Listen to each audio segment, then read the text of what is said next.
Time to explain how free slide connector Nodon works. Let's do it, boys. Well, press my soul. Dry crunch. What are you doing here? Oh, let me guess. You want to learn all about the free slide connector Nodon. Hey, that means you, free slide connector Nodon. Yeah, not really in the mood for a chat right now, you know. Seriously? Well, fine. I suppose it's up to us to get the ball rolling. Hey, yo, Object Nodon here. I'm generating a cylinder. Steady and unmoving. I'm making a blue box. It can move around. We have a vertical connection, so on the game screen, the box is on top of the cylinder. Got it? But it's not a direct connection, you'll notice. I'm connected to yonder free slide connector Nodon. I'm connected to the free slide connector Nodon too. So you see that the free slide connector Nodon sandwiched between the two object Nodon. Oh hey, I appreciate your patience. I'm feeling more motivated now. I guess I'll explain a bit about myself. If you connect objects to both ends of me, those objects will be able to slide. Do you know the slide connector Nodon? Yeah, it's like that. But I'm a bit different. I have 3 input ports, X, Y, Z, count. Use them to input numbers that describe exactly how much slideosity the X, Y, Z, and Z axes should have. Input 1 to the X port, and you can slide it 1 meter to the right. Input of the 1 to the Y port lets 1 go upward. If you inputs come at the same time, then it might be diagonal. You might think there will be a hard range from -1 to 1 or whatever, but you'd be wrong. Whether you want to move 10 meters or 100 meters, just tell my input ports and they'll slide right where you want to be. Oh, and I can also ignore numbers that come into my input ports. I know that's bad because you just spent all that effort setting up inputs, but sometimes I just need to chill, you know? Whew, all that explaining wore me out. There's more to tell, but I'm too tired. Come back later. See ya. Unbelievable. Not much we can do about that. Let's cut out the middle Nodon and take a look at the ignore input settings ourselves, okay? Select the free slide connector Nodon. Open up the settings screen. This is where you can enable or disable slide motion input. The X, Y, and Z sections are enabled, which means the object can slide on all axes according to the inputs. First, disable Y. Okay, that should close for that. Let's take a sneak peek. The blue box fell to the floor. Now that the Y port's input is being ignored, it looks like gravity got the best of the blue box. Test the Y port with the R button. Anticlimactic, eh? The number in the Y port is being very effectively ignored. Now move it up with the right stick. It moves around faithfully to your very whim. That's because the slide motion input settings of X and Z are enabled, so it moves following your input. When you're done checking out how it moves, let's head back to the program screen.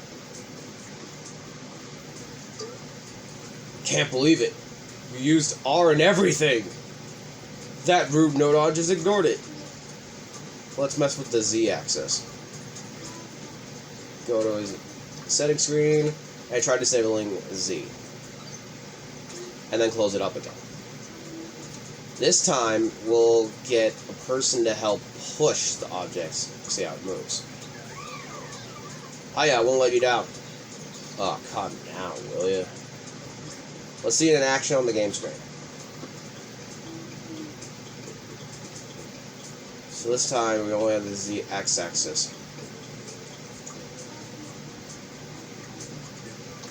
Test how the box moves.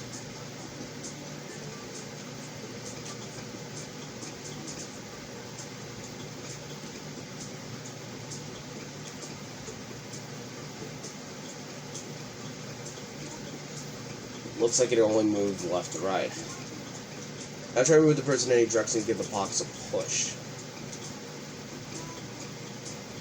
Ah, the person can move it forward and backwards. It's moving. This is the axis inputs. The x-axis inputs are being obeyed though, so the person can't push it to left or right no matter how hard they try. Oh, by the way, just in case you lose track of the box of the person, don't forget the retry button to help you out. When you're ready, let's go back to the program screen. Alright, see you later.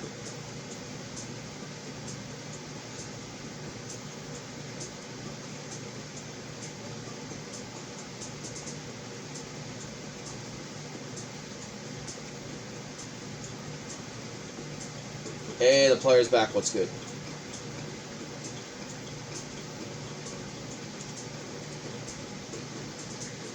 Alright, let's go back. I was swinging around beautifully and nobody paid attention. Finally, let's ignore the x-axis inputs. So, you know the drill. Open up free range and disable it. Close settings. Now all the numbers that have been inputted should be ignored. Let's check the game screen to be sure. Try moving around any direction and pressing R with the button. Can't do it, can you? Let's see if the player can do anything. Push it. Ah, it moved when the person pushed it. It can move around just fine. Should be able to make it pushes it. Well, you've seen enough. Let's go back to the programming screen. Alright, my break time's over. Where were we? Oh, you're done? Well, feel free to wrap it up. Bye-bye now. Well, I just explained the whole thing, but fine. Do you understand what free slider connector Nodon can do now? I make things slide. Duh. Easier what? Connect them up, and whoosh. You can control the degree of movement and slide in the settings for the 3 inputs ports. Yeah, but depending on the settings, I might ignore it. When the input's ignored, the object can be moved in that direction freely by an external force. You can use a free slide connector Nodon to help you craft some nifty, complex movements, so it's worth mastering. And that's all. And that's about all from me. Goodbye. You want to make games more freely, right, DryCrunch? Well, they do say freedom is complicated. Well, I'm sure that before long you'll have a game that shows off your unbridled creativity. Right, DryCrunch?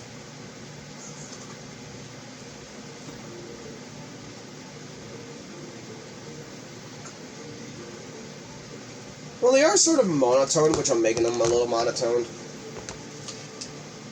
They're alright as a person. They literally live up the free spirit aspect, I guess. Which is crazy to think about. Alright, I know I don't want to end this part really quick, but I might. Because I want to do step 4 in its own part. I don't want to, like, separate it again. So I want to be able to do all the steps right in a row. But screw it. Let's start step 4. Why, how nice of you to pay us another visit. We did a lot of hard work last time, sorting out the hidden door and all the mystery objects. But this time, we'll be focusing on one specific object, the crate. We're going to make it so that you can smash it to smithereens with a swing of your fist. And the crate will be pumped to pieces is right here. Alas, poor crate. I hardly knew you. Destroy object Nodon should be a Nodon for jobs like this. Call it up and place it outside the room. Open up its settings, please. Under properties, disable visible. See, destroy what? Only to the crate. There you go. Now close the settings. Suspecting an important clue to lie within the crate, you take steps to render it into small pieces. One way or another, I'll break it real good. So we're going to link the destroy object Nodon to the crate fancy object Nodon. Like so. Now destroy object Nodon is permanently attached to the crate, which is allowing us to destroy it. And we will talk about that in more detail in the next part. See you guys later. Peace, stay crispy. Bye, guys.